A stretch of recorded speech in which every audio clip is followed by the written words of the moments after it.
역사를 보면 이성계와 함께 조선을 세운 정도전이라는 사람이 있습니다. 재작년에 정도전이라는 TV 드라마가 방영된 적도 있었죠.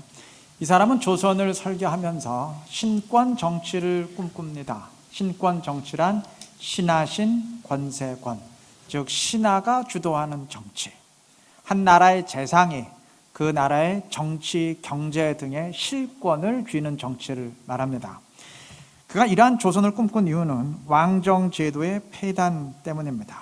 왕정이란 아들이 아버지의 왕위를 세습하는 제도이기 때문에 앞으로 어떤 왕이 나올지 전혀 장담할 수 없는 제도입니다. 천만다행으로 그 아들이 똑똑하고 능력을 갖춘 사람이라면 훌륭한 임금이 나오겠지만 그게 아니고 우둔하거나 포악한 사람이라면 나라 전체가 위태로울 수도 있어요. 그래서 생각한 것이 재상 중심의 신권 정치입니다.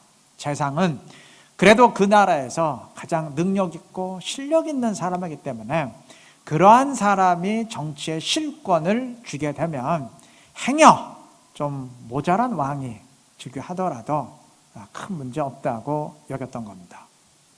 글쎄요, 뭐 이상적인 제도인지는 모르겠지만 카리스마를 지닌 왕의 입장에선 상당히 자존심 상하는 제도일 수도 있겠죠. 보기에 따라선 신하가 모든 걸 다 좌지우지하고 왕은 허수아비처럼 보일 수도 있으니까요. 그 드라마 육룡이 나르샤에서 이방원 유아인이었죠? 유아인이 정도전 김명빈과 대립하다 결국 죽이는 이유가 그 때문에. 저는 그 드라마 보진 않았는데 인터넷을 뒤져보니까 그 장면이 있었더라고요. 강력한 왕권을 꿈꾸는 카리스마 넘치는 이방원의 입장에서는 신하가 주도하는 신권 정치를 주장하는 정도전을 결코 용납할 수 없었기 때문입니다. 자, 정도전이 우려했던 왕정 제도의 문제점은 이스라엘의 경우도 마찬가지입니다. 이스라엘의 왕정이 임박했을 때 하나님은 정도전과 똑같은 걱정을 하셨습니다. 왕정 이전의 사사들은 하나님이 직접 임명하는 사람이기 때문에 우상을 섬기거나 불순종하는 사람일 수가 없어요. 그런 사람이 나올 수가 없습니다. 왜냐하면 하나님이 그러한 사람을 민족의 지도자인 사사로 임명할 리가 없지 않습니까? 실제로 사사기에 기록된 사사들을 다 보면 삼손만이 유일하게 하나님을 무시하고 불순종한 경우고 그 외 다른 모든 사사들은 하나님을 신실하게 순종했던 사람들이었어요. 그런데 왕은 달라요. 왕은 아들이 자동적으로 왕위를 세습하기에 왕이 될 왕자가 앞으로 하나님을 순종하는 신실한 사람으로 성장하게 될지 아니면 그 반대가 돼서 하나님을 불순종하게 될지 전혀 장담할 수 없는 위험성이 있습니다. 실제로 성경에 기록된 이스라엘의 왕들을 보면 왕들 가운데 하나님을 신실하게 순종했던 사람들은 정말 가물에 콩나듯 드물었고 대부분의 왕들은 우상을 만들고 하나님을 불순종하는 사람들이었습니다. 그러니까 왕정 제도의 위험성이 그대로 현실이 된 거죠. 이처럼 왕정 제도는 그 이전 사사 제도에 비해서 영적으로 상당히 위험한 제도입니다. 그리고 방금 사사들을 언급하면서 삼손이 하나님을 무시한 유일한 경우라고 제가 언급했는데 따지고 보면 그 이유도 왕정 제도의 위험성과 맥락이 같아요. 왜냐하면 삼손은 물론 사사였지만 그가 사사로 지명되는 방식은 왕정 제도와 똑같은 방식으로 지명이 되었기 때문입니다. 무슨 말인가 하면 다른 사사들은 하나님이 그들이 성인이 되었을 때 그들의 됨됨이를 보시고 골라서 지명했지만 삼손만큼은 달랐어요. 삼손은 어떻게 지명이 됐습니까? 그가 태어나기도 전에 이미 사사로 지명이 되어버렸어요. 다시 말하면 왕정 제도에서의 왕의 아들처럼 이 아이가 앞으로 하나님을 순종하는 사람으로 신실하게 성장을 할지 아니면 그 반대가 될지 전혀 확인이 안 된 상태에서 지도자로 태어나기도 전에 그냥 지명이 되었다는 말이에요. 그런데 안타깝게도 불순종하는 사람으로 성장하고 말았죠. 그러니까 삼손의 경우도 따지고 보면 왕정 제도의 위험성을 부각시키는 또 하나의 예가 될 것입니다. 자, 이러한 왕정의 문제점을 아신 하나님은 이스라엘의 왕정을 시작하시면서 신권 정치를 바라셨습니다. 자, 그런데 이 발음은 같은데 정도전이 꿈꿨던 신권 정치는 신하신 권세권이고, 하나님이 바라셨던 신권 정치는 신신 권세권, 즉 신이 주도하는 정치, 하나님의 명령에 따라서 왕이 통치하는 정치를 말합니다. 하나님은 눈에 안 보이지 않습니까? 그래서 하나님은 왕에게 선지자를 붙여요. 그리고 그 선지자를 통해서 하나님을 전달하게 만듭니다. 그 말을 듣고 그대로 통치하라는 의미죠. 그러한 맥락에서 하나님은 선지자 사무엘로 하여금 이스라엘의 초대왕 사울에게 기름을 붓게 하셨습니다. 그리고 사울을 패하시고 후에 다윗을 세울 때도 역시 선지자 사무엘로 하여금 다윗에게 기름을 붓게 하셨습니다. 이렇게 기름을 붓는 의식에 몇 가지 의미가 있는데 오늘 설교와 연관해서 꼭 알아야 될 의미가 있습니다. 기름을 붓는 의식은 당시 이스라엘이 속한 지역 세계에서 종종 행해지던 의식이었는데, 그것은 기름 부음을 받는 자가 기름을 붓는 자의 신하가 되어서 복종한다는 의미를 지녔습니다. 당시 식민 통치를 당하는 나라의 왕이 그 나라를 지배하는 왕에게 기름 부음을 받았던 이유가 그 때문이에요. 자, 그러면 이러한 관점에서 본다면 하나님이 선지자 사무엘에게 왕을 기름 붓도록 하셨을 때 어떤 의미를 내포할까요? 기름 부음을 받는 왕은 선지자의 말에, 더 정확히 말하면 선지자가 전달하는 하나님의 말에 절대적으로 복종해야 된다는 의미죠. 그리고 바로 그것이 그 왕의 통치가 성공하느냐 실패하느냐를 결정짓는 요인입니다. 다시 말하면 왕과 선지자의 관계, 즉 왕과 선지자가 전달하는 말씀의 관계가 어떻게 정립되느냐에 따라서 왕이 선지자의 말을 하나님의 말씀으로 받고 그대로 순종하느냐, 아니면 그저 선지자 개인의 말로 알고 무시하느냐에 따라서 이스라엘은 영광스럽게 될 수도 있고 몰락의 늪에 빠져들 수도 있습니다. 하나님의 말씀을 따르는 신권 통치가 되느냐, 아니면 왕 개인이 다스리는 세상의 흔한 왕정 국가가 되느냐에 따라서 이스라엘의 운명이 정반대로 달라질 수 있다는 말이에요. 여러분, 이것은 이스라엘뿐만 아니고 우리 모두에게 적용되는 원리입니다. 나와 말씀의 관계가 어떻게 정립되느냐에 따라서 내 신앙의 모든 것이 결정됩니다. 물론 하나님의 뜻에 맞지 않는 말씀은 당연히 배격되어야 하지만, 말씀이 올바로 선포될 때 그때 그 말을 그저 목사 개인의 말로 알고 그저 한 사람의 말로 알고 그냥 무시하느냐, 아니면 하나님의 말씀으로 받고 순종하느냐에 따라서 내 신앙이 결정됩니다. 성경 말씀을 그저 고전의 경구로만 여기느냐, 책 속에 기록된 문자로만 받아들이느냐, 아니면 오늘 나에게 말씀하시는 살아계신 하나님의 말씀으로 여기느냐에 따라서 내 영혼이 죽고 사는 것이 결정됩니다. 지난주에 데살로니가 교회를 우리가 보았죠. 설교 제목이 데살로니가 교회처럼 하십시다였어요. 그런데 데살로니가 교회가 굉장히 어려운 여건 속에 있었죠. 사실 교회가 세워진 것도 기적이라 그랬어요. 그런데 그러한 여건 속에서도 모든 사람들에게 믿음의 본이 되는 가장 칭찬받는 교회가 될 수 있었던 이유가 뭐라 그랬습니까? 데살로니가전서 2장 13절이 그걸 증언한다 그랬죠. 너희가 우리에게 들은 바 하나님의 말씀을 받을 때에 사람의 말로 받지 아니하고 하나님의 말씀으로 받음이니 진실로 그러하도다. 바로 이거였습니다. 이들은 말씀을 들을 때 그저 바울 개인의 말로 듣지 아니하고 하나님의 말씀으로 듣고 그대로 순종했어요. 그 때문입니다. 이들은 말씀과 자신들의 관계를 제대로 정립했고 그러했기에 하나님이 다스리시고 책임지시는 하나님의 교회, 신권 통치가 이루어지는 신권 교회를 이루었습니다. 여러분, 복음서에서 예수님이 선포하신 메시지의 핵심이 하나님 나라인데, 신학에서 하나님 나라를 한마디로 어떻게 정의하는 줄 아십니까? 하나님의 통치입니다.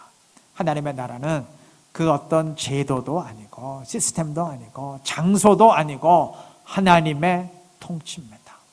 때문에 우리 그리스도인들이 선포되는 말씀을 사람의 말이 아닌 하나님의 말씀으로 받고 순종할 때 그곳에 신권 통치가 이루어지고 하나님의 나라가 이루어집니다. 이렇게 하는 것이 이 땅에서도 하늘나라를 사는 길이고 그 나라 백성된 사람들의 마땅한 삶의 방식입니다.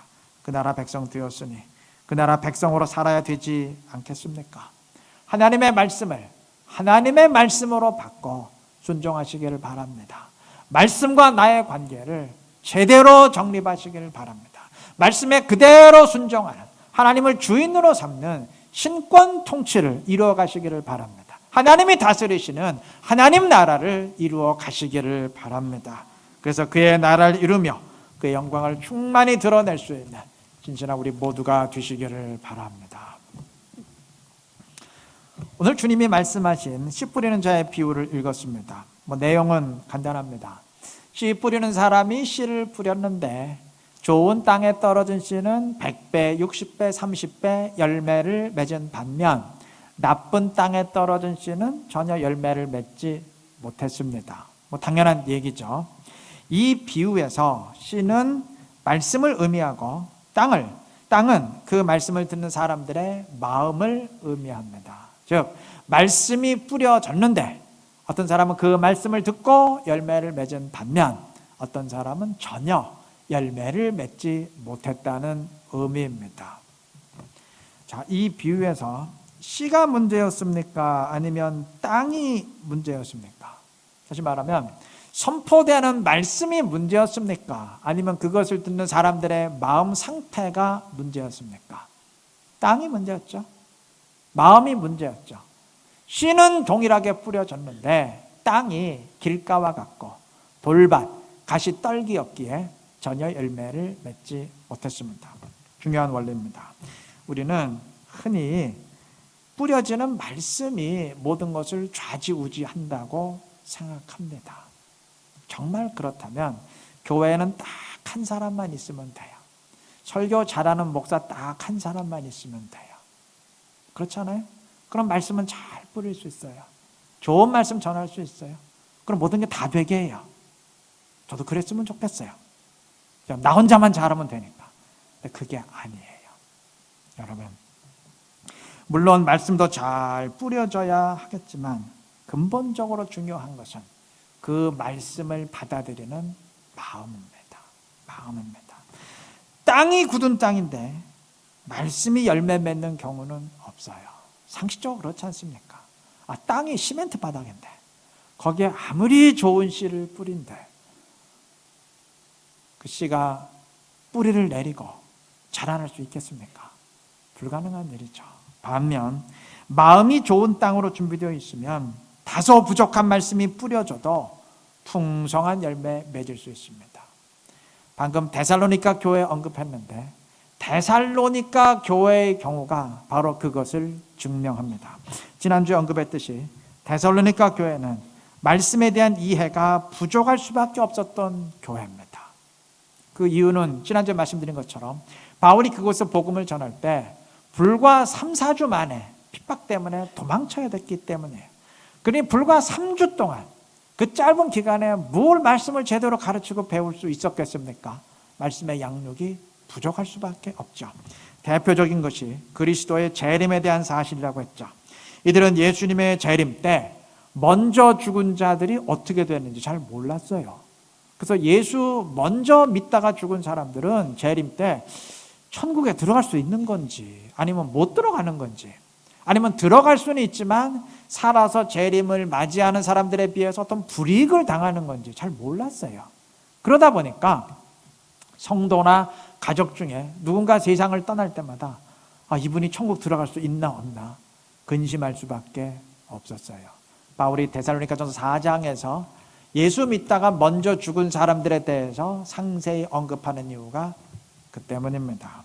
여러분, 오늘 우리 가운데 성도의 장례식을 치르면서 이 사람이 재림 전에 세상을 떠났는데 예수를 믿긴 잘 믿었지만 이거 천국에 들어갈 수 있나 없나 그거 가지고 고민하는 사람이 있습니까?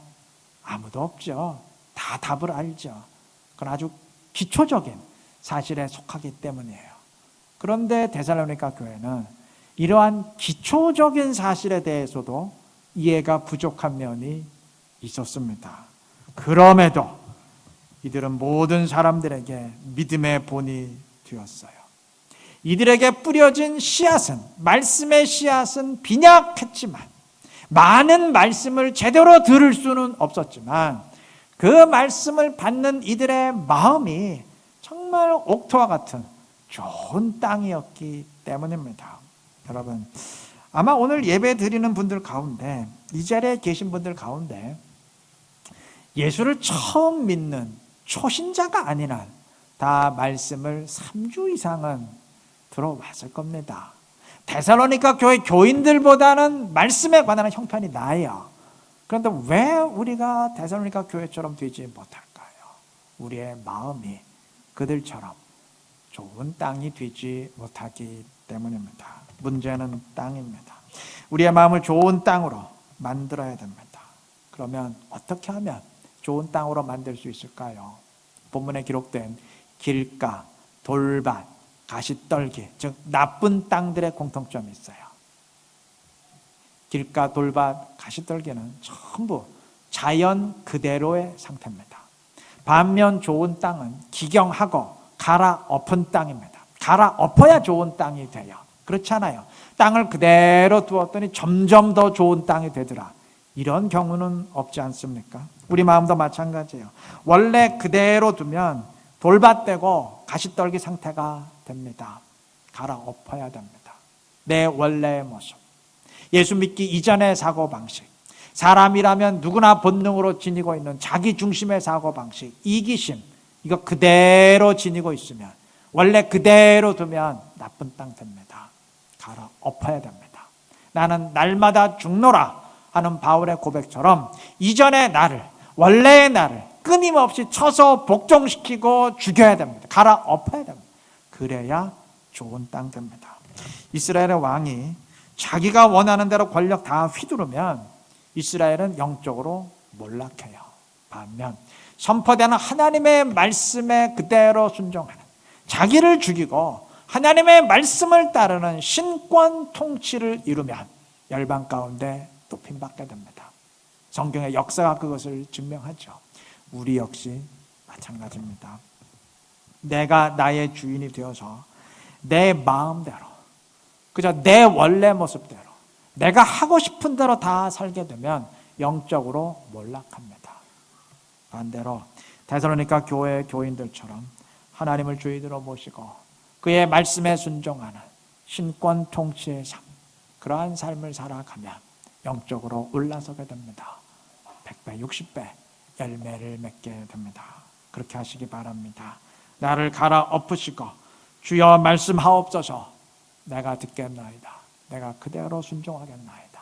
이러한 심령으로 하나님의 말씀을 대하시기를 바랍니다.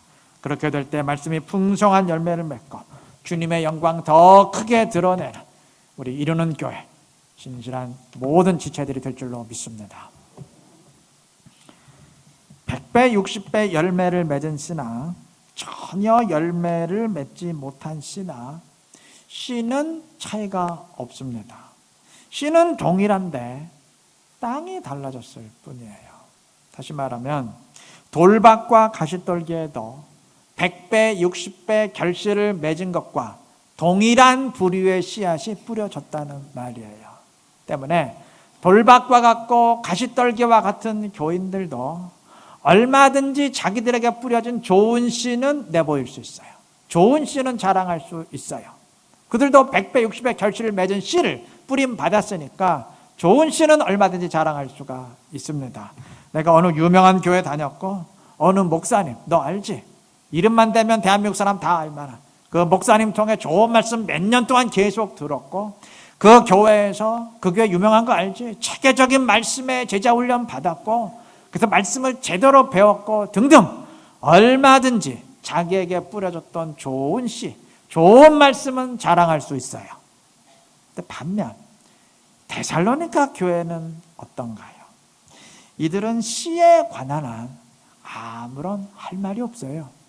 아니, 기초적인 사실에 대해서도 제대로 모르는 부분이 있을 정도였으니까 말씀의 수준으로만 따지면 사실 초신자 수준입니다.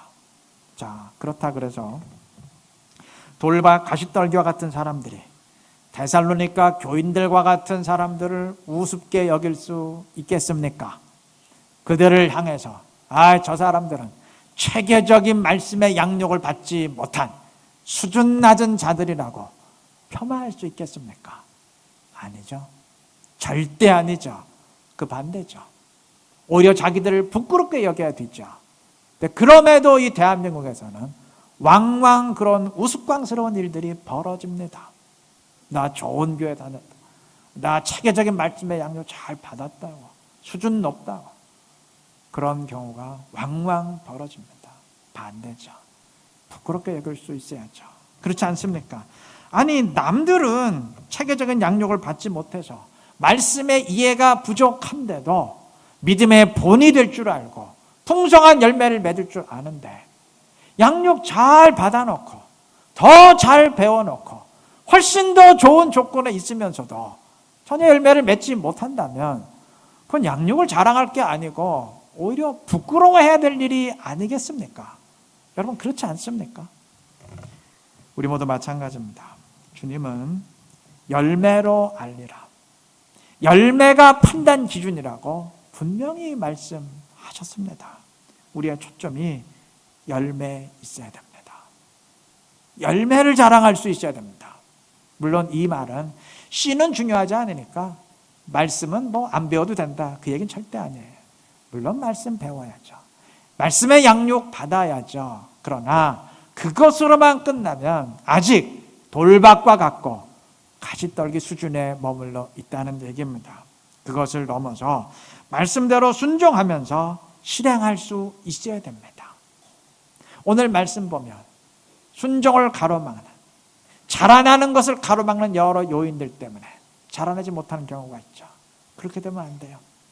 순종을 가로막는 여러 삶의 방해 요인들이 있어도 말씀으로 그것을 뚫어나가면서 현실을 마주할 수 있어야 됩니다. 그때 말씀이 역사하고 풍성한 열매를 맺게 됩니다. 하나님의 말씀은 감상용이나 독소용이 아니라 실행을 위한 매뉴얼입니다. 순종을 위한 안내서입니다. 이를 명심하시고 말씀대로 순종할 수 있기를 바랍니다. 그래서 100배, 60배, 30배 풍성한 열매를 통해서 하나님을 기쁘게 하고 주님의 영광 더 크게 드러낼 수 있는 신실한 우리 모두가 되시기를 바랍니다. 말씀을 맺겠습니다. 오늘 본문으로 읽은 주님의 비유에 여러분, 성경 구절이 단 한 구절이라도 있습니까? 주님이 말씀을 전달하시면서 성경 구절 어느 한 구절이라도 언급한 적이 있습니까? 성경 이야기를 한 번이라도 하신 적 있습니까? 없어요. 그저 농사의 원리, 세상의 원리를 통해서 말씀을 전달하셨을 뿐입니다. 자, 그렇다 그래서 오늘 본문에 기록된 주님의 설교가 비성경적입니까? 말씀을 벗어난 그저 세상 이야기입니까? 아니죠. 말씀 중심의 메시지죠. 반대로 사단이 예수님을 유혹할 때 성경 말씀을 인용하면서 성경을 가지고 유혹했어요. 자, 그렇다 그래서 사단의 말이 성경적입니까? 사단의 말이 말씀 중심적입니까? 아니죠. 정반대죠. 무슨 얘기냐면, 여러분, 이처럼 말씀만 읊어댄다고 그게 자동적으로 다 말씀 중심적인 것 아니고, 반대로 말씀 전혀 없는 저 세상의 원리만 얘기한다고 그게 비성경적인 것 아닙니다. 문제는 말씀의 목적대로 하느냐, 그게 관건이에요. 예수님 당시 유대인들은 율법을 생명처럼 여겼습니다. 그런데 율법을 생명처럼 붙든 그들의 신앙이 안타깝게도 율법 중심의 신앙이 아니었어요. 그들은 율법을 붙들고 그 율법으로 예수님을 대적하고 주님을 죽였습니다. 여러분, 율법의 목적이 무엇입니까? 율법의 목적은 갈라디아서의 증언처럼 그리스도를 바라보게 하는 것입니다. 그리스도에게로 인도하는 것이 율법의 목적이에요. 그러면 그 목적대로 율법을 따라 그리스도에게로 가는 것이 그게 진짜 율법 중심의 신앙이지, 율법만 죽자 살자 붙들고 있다고 그러면서 주님께 가지 못하면 그게 무슨 율법 중심의 신앙이겠습니까? 말씀 중심의 신앙 역시 마찬가지입니다. 우리 장로교는 입만 열면 말씀 중심의 신앙을 강조합니다. 장로교뿐만이 아니고 교회라면 전부 어떤 교파든 말씀 중심 강조합니다. 그래야죠. 신앙은 당연히 말씀 중심이어야 되죠. 그런데 무엇이 진정한 말씀 중심의 신앙입니까?